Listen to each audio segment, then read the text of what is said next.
Вторая книга «Сталин. Маршал Победы», она посвящена не столько политической биографии Иосифа Сталина, а скорее опыту вот, поколения Сталина, которое смогло победить тогда в Великой Отечественной войне, восстановить страну два раза. После очень серьезной экономической разрухи гражданской войны, Октябрьской революции, после Великой Отечественной войны, дважды в течение очень краткого времени, и выдержать очень серьезную блокаду, осаду со стороны всех стран Запада.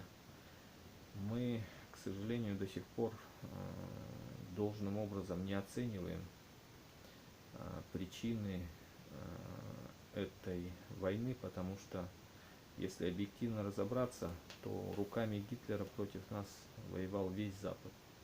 Его ведь финансировали крупные, в первую очередь, американские банкиры, помогали английские политики, и не случайно они очень долго тянули с открытием Второго фронта.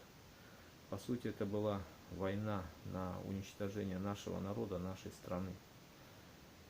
То же самое мы сейчас видим последние 26 лет, и поэтому очень актуально изучить вот опыт наших предков, наших отцов и дедов, которые смогли защитить нашу родину, объединиться.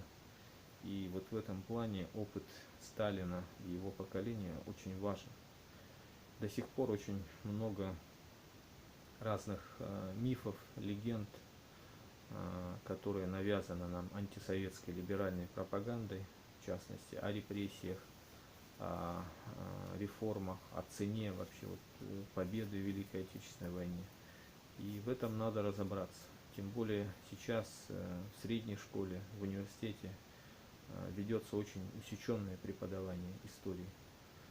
Недавно вот во время поездки по улусам нам учителя школы рассказали, что Великую Отечественную войну изучают сейчас всего лишь 1 час. Понятно, что дети, которые получают такое образование и говорят, имеют представление, что в Великой Отечественной войне американцы победили, а не Советский Союз. Соответственно, выросло вот поколение людей, которые не знают своей истории и готовы служить кому угодно.